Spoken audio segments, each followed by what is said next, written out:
Hi, it's Jeff Hyman, your startup therapist, where we focus on solving the people part of startups. And I'm joined today by Eric Olson. Hey, Eric.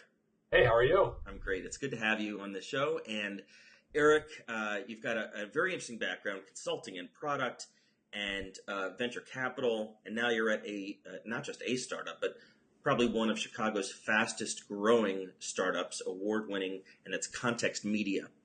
So we're going to talk a bit about that, and specifically in your role as, I'm going to get this right, Director of Member Experience and Operations? That's right. Your business card has to flip over, right? Yeah, it's like at least two-sided, yeah. You're responsible for everything that happens after the sale at ContextMedia, is that right? That's correct, yes. Good. So our focus for the next 15 minutes or so is we're going to talk about recruiting and recruiting rock stars specifically. ContextMedia has hired, how many people are you up to? Oh, geez, I think, what are we at? Somewhere on the order of I think 250 or so. So clearly not even a startup. That's probably not even a fair term, but this has been a very successful, very homegrown, bootstrapped, no venture capital. Is that right? Yeah, it's true. It's true. Yeah, I mean, Rishi and Shraddha from the get-go, I've been just bootstrapping this thing. It's a really great story, which could be a whole other podcast. Yeah. But. Good. Well, let me briefly describe just in 30 seconds. Actually, I'm going to have you do it in 30 seconds. Yeah. What does ContextMedia do? And then we'll talk about recruiting and talent, and we'll get into it. Yeah, so we educate patients at point of care, which really means that we're just using hardware and software technology along with digital media to make sure that patients of particularly chronic diseases get information that they need to have better interactions with their doctors and improve their outcomes. But we do it in the doctor's office. Got it. And specifically in the waiting room typically, right? The waiting room and the exam room. Oh, the exam room too. Do both, yeah. So my experience with ContextMedia is I go to my eye doctor. You got a ContextMedia large screen. It's directly beaming focused content around eyes, and then you'll have other types of doctors that get different type of content. It's based on the demographics of that market. It's really, really well done and sophisticated.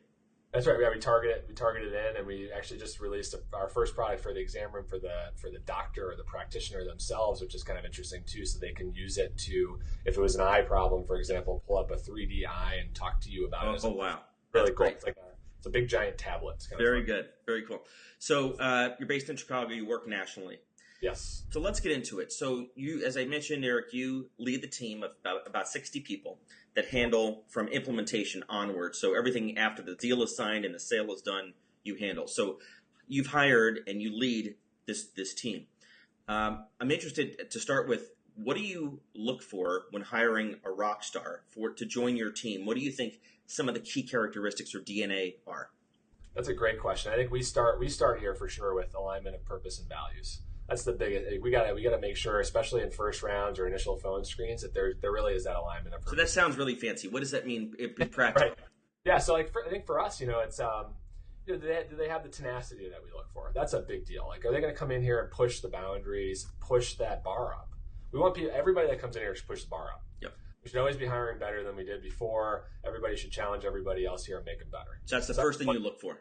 Oh, for sure. Big thing. Like, do they have that hustle? Do they have that grit and determination? Right. Are they going to every day say, how do we get better? Right. And not accept the fact that we've done it this way before, right? And how do you know when they have that? How do you interview me and I convey to you that I have hustle and grit and all these other things? I mean, I sort of tailor it depending on the candidate and like how you think they might react to it. I mean, certainly some sort of tactical ways you can do this is you can talk about times where they felt like they've had success and then say, well, what'd you do after that? It really helps to say, like, well, were you like just okay with that? Yeah. Did you push hard? How did you take it to the next level? Yeah, and I like those questions because sometimes people will say, yeah, we got it there and it was great. And then I just ghost and you're like, oh, okay, that's a little different. And other times we're like, well, I got it there and then, we got it implemented well. And then the question was, what's next? Got it. Those are the kind of people you want around a place like this. The shortcut is people that are always asking what's next. Of course. Okay, great. Absolutely. What other common DNA do you look for that finds these rock stars? This is kind of an interesting one. We haven't done it sort of scientifically yet, but you can actually see it in sort of the body language, even how they like walk into the interview, right? I mean, are they walking in with purpose, or are they sort of just wandering in the interview? Yeah, right. It makes a difference. I mean, we talk about it, and you watch people walk around this office. People are walking with purpose. Wow, that's a good one. People are like, I am walking somewhere because I have something to do. Yeah, they have a visual manifestation of hustle. They have hustle. Absolutely. Got it. And then I think preparation too. I mean, if somebody comes in an interview and they've really prepared, they've got key questions they want to ask you and they're tailoring them based on kind of what you work on. So they've spent the time, they've prepared for it, they're ready to go and they're engaged. So the other way I do it too is see if like, are they engaged? Do they share the value and purpose? Is I usually start most of the interviews just saying, what do you want to talk to me about? What questions do you have? Like, you can do your, your research on the internet. It's not going to tell you all about us. You got to ask me. But if they're clueless and not asking questions or not engaged with smart questions, you're pretty much done, right? Yeah, that's. I mean, it's hard to recover from that. I think. Yeah. So, do you ever use homework assignments? A lot of startups use take-home projects. If it's development, it's write this code. If it's sales, come back and do a pitch. Do you incorporate anything like that? Absolutely, yeah. So like round 2 of our official process sort of looks like that, although it's a little bit different. So a lot of our roles involve talking to members or working with field partners on the phone. And so what we do instead of a take-home project is we actually give them information, say like if it's a member service exec, which is our account manager, we'll give them information on our products and the type of calls we'd like to have with them. And then we'll have people on the team pose as office managers and they call in from home as the next round. And then we just walk them through scenarios, and every one of the scenarios we walk through is something that happened to one of those account managers that's running it. And so what's also nice is it gets our, in that case, our account managers into the process of hiring other account managers. Got it. So what is the deliverable? What are you expecting them to do with that experience? It's a good question. I think it depends on the role. So, but we are looking for specific criteria to be hit. So like a member service executive who's going to be working with our members, we're looking for somebody that's very service oriented and wants to do have the best outcome for that member, but somebody who, like in our case, can control a call and really have a perspective. Because the way that our account managers succeed is they're advisors to all of our offices, helping them grow their office, their practice, that's what we need them to be. And so we can't have somebody that just kind of rolls over and says, yep. We need to have somebody who says, hey, look, I work with 500 offices or something like that. I know a lot about this. Here's what I think you should do. Got it. So we're looking at people who can control that. One thing we were talking about just prior to the call was the integration process of candidates. So you find a great rock star and the interviews go great. And you were telling me that you do some unique things around setting expectations and setting them up for success so that when they accept the offer, they're going to be successful at ContextMedia. What are some of those things that you do?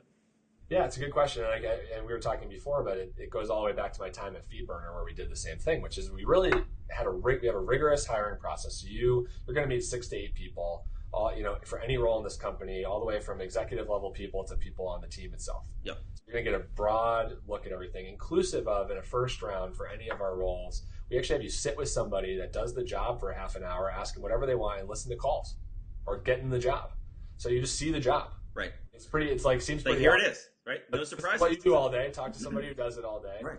Just give you the window into it. So the transparency is really important. That's a big thing. So transparency, thoroughness. So you've met a bunch of people from the company. You can ask all of us even the same questions. See how we all answer. It gives you those opportunities. And the fact that then on the flip side, the team now realizes that you've been through this process. So the first, you walk in that first day, there's immediate trust. Right. Like, well, because you're not some stranger off the street that's dropped into the middle of this place. That's right, because people have met you, even people on the team directly. Yep. But also, like, they know what you've went through, and so they say, well, I'm going to give you that benefit of the doubt because you went through this whole process and you got in. Right. So keeping that set up, but also being really honest in these interviews. When people ask you questions, like, don't sugarcoat what it is. Right. Like, I remember when back when I was at FeedBurner, in my interview, and I'll never forget it, I interviewed with Dick, and Dick said to me, he said, look, you're going to work a lot of weekends, a lot of nights. Like, we're 8 people right now. We're a startup. Like, he set your expectations. This is Dick Costolo, the former CEO of Twitter, because your business FeedBurner was acquired by Google. So you were right at the beginning of this mess, of this huge, rapid growth. That is right. And it was like, I just appreciated that he just said, this is what it is. And if you don't want to do it, that's okay. Yep. I won't judge you for it, but you just need to know. Okay, so that all sounds good, Eric. But how do you balance that with actually selling and closing the candidate when you're in a job market that has like 1% unemployment for educated people? How do you find that balance of setting expectations and selling at the same time? Yeah, again, I think I'll try to keep it to like 2 factors, although I think there's obviously a lot of stuff going on there. But I think, toward the end of the process, I think, is when that candidate's gotten to know us well enough, we've gotten to know them, we're extending the offer. I think that's where it comes down to saying, like, let's talk a little bit more deeply about what's going on. What else do you have on the table? Let's work through it, because by that point we've set the expectations. If they're still engaged with us, then I'm going to have to assume at that point they're engaged for the right reasons, and we'll have tested for that. So then you may end up having to kind of work through different things, talk through all the different things, perks we have here, which we'll talk about throughout the process too. But the other part of that is we will wait to find the right candidates, and we won't just kind of say, like, we got to sell this person right now. And we'll say, hey, we want this person. We're going to go to the right efforts to sell them, but we're not going to overdo it. We're going to make sure its expectations are what they are, and find the right people. And look, the reality is that causes pain inside the organization, because you have people doing more and more and more, and things like that. Right. I think where we have to balance that then is making sure the teams are aligned with why we're doing this and what it will get us in the end. So if you think about our member services team over the summer, we could have doubled the size of that team over the summer. We weren't finding the right candidates or getting the right person. So you'll wait. You'll keep the seat open, and that means everyone else has to hustle, or other projects don't get done. Yep, we will wait, and we'll make that trade-off where we think it makes sense. Yeah. So where do you think that bar is? If I say we're looking for startup rock stars, what percentile are we talking about? What you're looking for, the top X percent? Ooh, that's I don't even know how to answer that with specific. And I'm an analytical guy, and I don't know how to answer that with the right. Give it a shot. I won't hold you to it. I don't know. What do you think? Probably top. It's probably too generous. Maybe top 5%. I don't know. That's the number I use. Yeah, but it's like top in what way? You know what I mean? Like I think certainly top 5% in terms of tenacity and pushing boundaries and never sort of accepting status quo and all of that. And the hustle and the fluid intelligence is a big thing that we try to assess. Right? Yeah. Thinking on your feet, adaptability. Here's a really specific question, because a lot of your folks are communicating with customers. I've given up on hiring people without seeing a writing sample, because so many folks cannot stitch together 2 sentences. Do you require any kind of writing, an email, anything? That's a great question. We do for some of our roles. So, for example, in our integrated health systems team, which is our team, I got a lot of acronyms. So that's our team focused on large hospital systems. So in that situation, those account managers, they do need to correspond with like VPs at Advocate Healthcare or wherever, And so we actually do. So part of the interview process is like, here's a few questions. We'd like you to answer them and send them back exactly for that purpose, because you'll be able to do that coherently, and we have to see it first. Got it. I understand. Yeah, so what I hear you saying is hold out for the right person, top 5%er, make sure you get a writing sample. Yeah, and it can be painful. So make sure your team is aligned with why you're doing it, and why, even though they got more work now, it's the right investment long term for everybody. You got to get them on board. You got to keep your team on board when their seats that are empty and people are hustling and they're like, what's going on with recruiting? You need to continually remind them we're holding to a high standard here. Yeah, at the very least, out of respect to them and what they bring to the table. So let's talk about the hardest part of business, which is you've made a hiring mistake. So you've hired someone that shouldn't be there, got through somehow, nephew of an uncle of somebody. What do you do? How do you handle it? How long do you give them? What do you tell the rest of the team? That's a great question. So I think it's my view and our view here that I think you got to handle that quickly, right? So you got to get with that person, have the difficult conversation, say how quickly is that? Oh, I mean, look, if people aren't performing for even a month or two after the point at which we had the ramp up period, because everybody's got a ramp up period, we have a pretty good handle on what those are here. You got to have that conversation like right away and just say, here's what we expect. Like, let me help you figure out what's going on. Because a lot of times it could be situational. If you thought they were going to be a good candidate and they're not turning out to be, my first inclination is not to think, oh, they're not that good. It's actually like, well, what's going on? Right. Okay, is there something at home? So in other words, don't assume the worst right away. Dig into it. We always kind of refer to it here as like, go take the walk. Like, go outside of the river, talk to them about stuff, assume it's situational. If you find it's not, then you got to sort of look, is it a skill gap? So we look at SEC, we call it. So it's a skills gap, and an engagement gap, and then how coachable are they? Got it. And you try to assess on those types of things. So if it's low skill but high engagement, high coachability, that's good. We can work with that. We'll set up a plan, try to upskill. If you've got sort of, I know we could go through a bunch of scenarios, but you get the point. Yeah, but coachability, if they're not coachable, forget it. We test for that in like the very first round of every interview. You might as well end it now, right? And if they don't do quite as well, I say, okay, here's another scenario, here's some feedback, and I just try to see how rapidly they take the coaching and how they do with that. Yeah, got it. Let's shift gears just a little bit in the last 2 minutes we have. Because you were in venture capital prior, and been at other startups. I'm just interested in your take on biggest mistakes you see entrepreneurs and founders make with regard to people. So you've been in a bunch of startups, you've been on boards and invested. What do entrepreneurs and founders screw up time after time? It's a good question. The first thing I will say won't be surprising, which is, hiring people too fast and not keeping the standards high enough in favor of growth, because ultimately that just costs you in the end, in my view, and you just lose in the end. So it's not worth it. You see people do that a lot, though, because there's a lot of pressure around making that. Sure. The VC and the investors gave you a check, and you got to spend it. You got to spend the money, right? Yeah. So not finding the right people, or finding just people who are like good enough, I think is a huge mistake. And then also like thinking about actually spending the time. The second thing is spending the time investing in those people, because I think when you find the rock stars and you do it right. At least this is my inclination, is you kind of think like, well, it's good because they're really good and they'll sort of just like take care of themselves. And then like I'll pick off the problem stuff that comes up. But really it's a miss if you're not investing in your best people. Like that's where you want to spend a lot of time investing. They're your future leaders. They're going to take over teams. You get so much impact on the margin for all that time you invest. Even if you hire someone that went to Harvard Business School, worked at Facebook, super genius.